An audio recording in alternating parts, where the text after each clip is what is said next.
Hi everyone, I'm Bill Holkham and welcome to another beginner-friendly watercolor tutorial.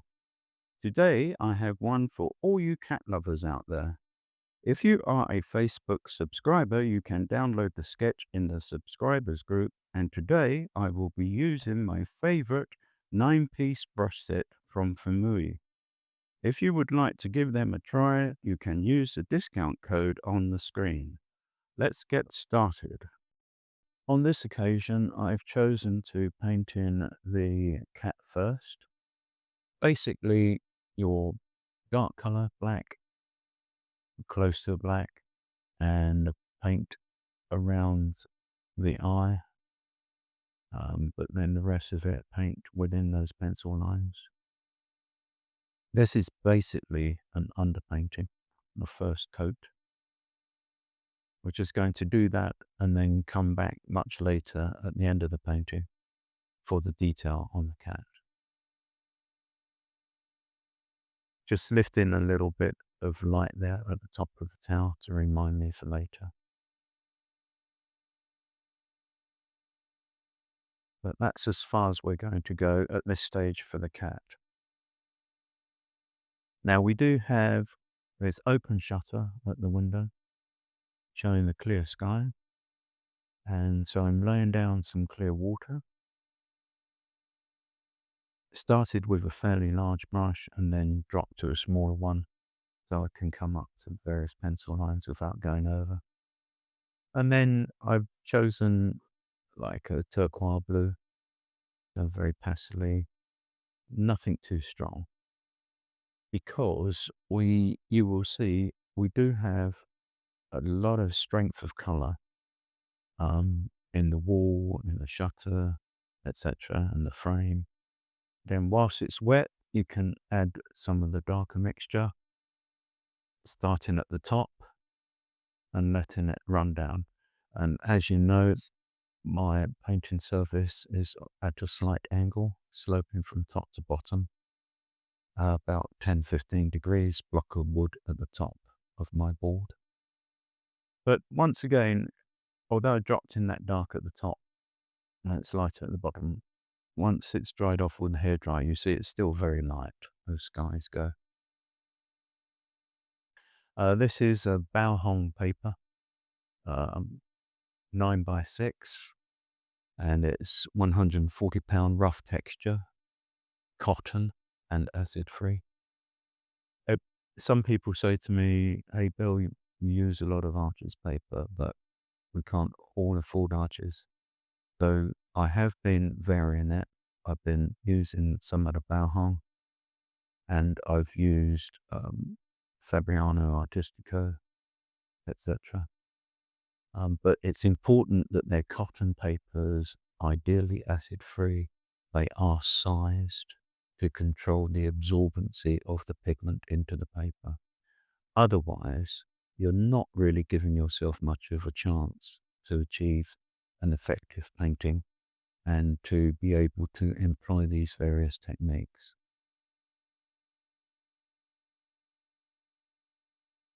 So, it, in this occasion, it will be lighter as we come down from the top of the painting on the window frame there.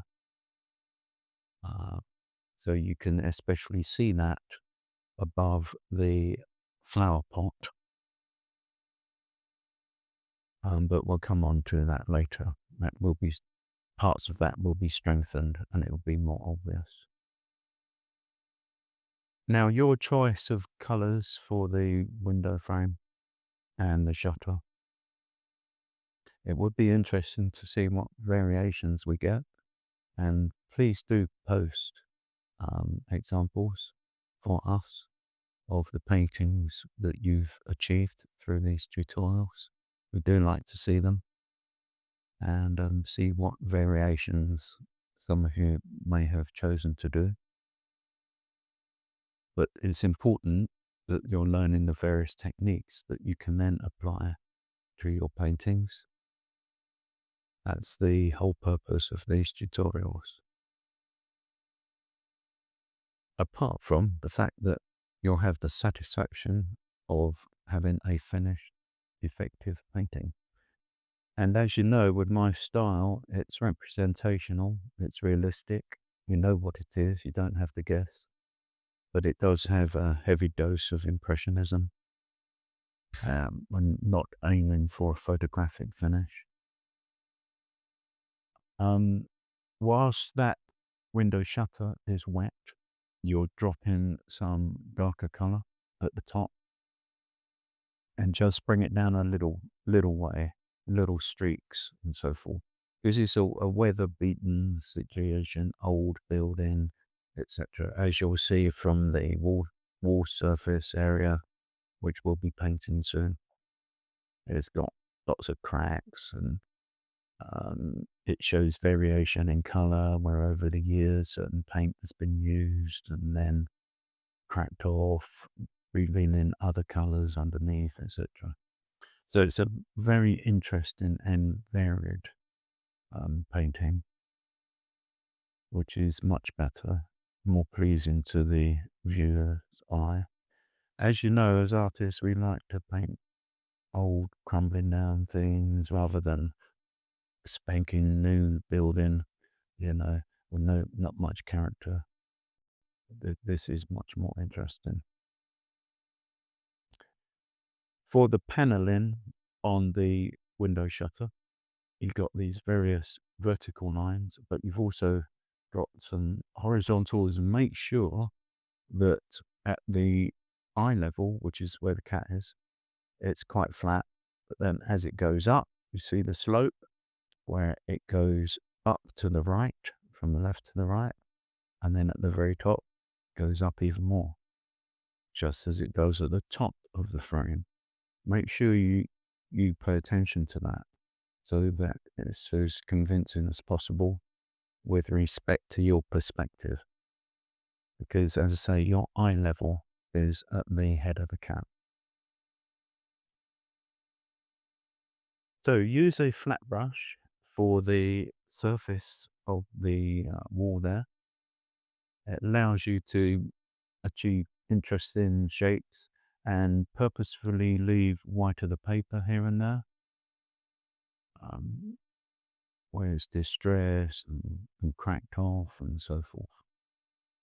And later on, we will be coming on to much more detail with a smaller brush on those various cracks on the plaster of the wall. But for now, we're just blocking in here and there, different colors, variation, yellows, oranges, reds, etc.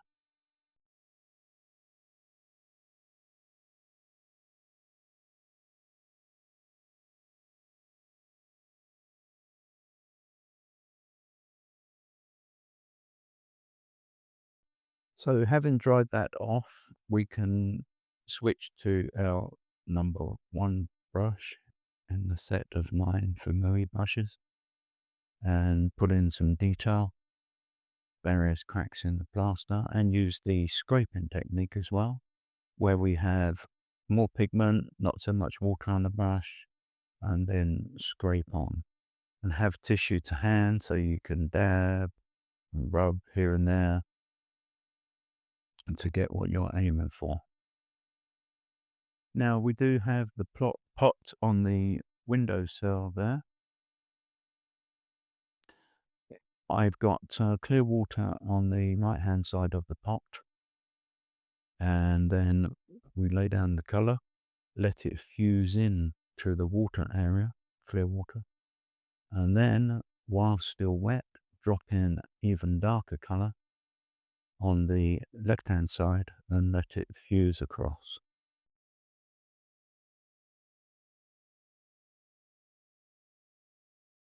Now, for the flowers, you can either choose to paint in some flowers first and then the greens, or paint in some greens first.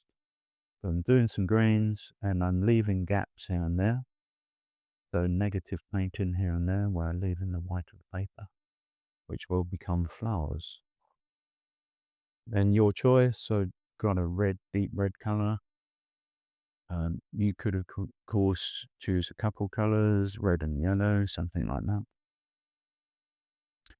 but just keeping it simple with some reds. And then having done those, I'll then fill in some of those white areas with some more green. But here and there, just leave a couple, as if light is catching.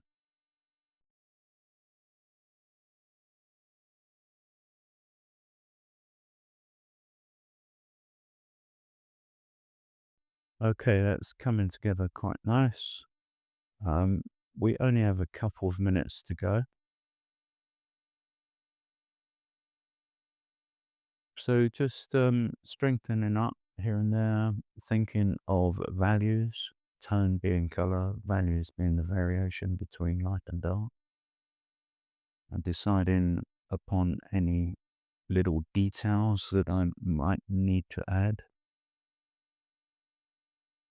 such as those various shapes on the pot there, the rims. And also I'm going to strengthen up at the bottom of the wall area some of the color. So that's coming together quite well. Still making good use of the flat brush and variation going on. And some lighter, some darker, and just letting it fuse in, etc. Then we got a little bit of shadow, nothing too detailed, coming in from the plants there, and the flowers and the foliage from the pot, but not too strong. Now, as I mentioned, we're at the stage where we've dried all that off and we can concentrate on detail for the cat. On this occasion, we've got that dark black color, and you can either use, on this occasion, black for your cat straight from your tube, or you might mix a blue and a red to get your dark. Your choice. And so you lay down some more of that color over the whole of the cat, and then you can dry it off with hairdryer, because you can use the lifting technique with clear water on your brush, lay it down onto that black, have clean tissue to hand, and dab and lift. And there we have effectively achieved light catching the back of the cat and the neck area, etc., and of course on the top of the towel. So here we are, the finished painting. Quick and easy, perfect for beginners, I feel. You learn a great deal from it. Please have a go at this one, and I look forward to seeing you next time.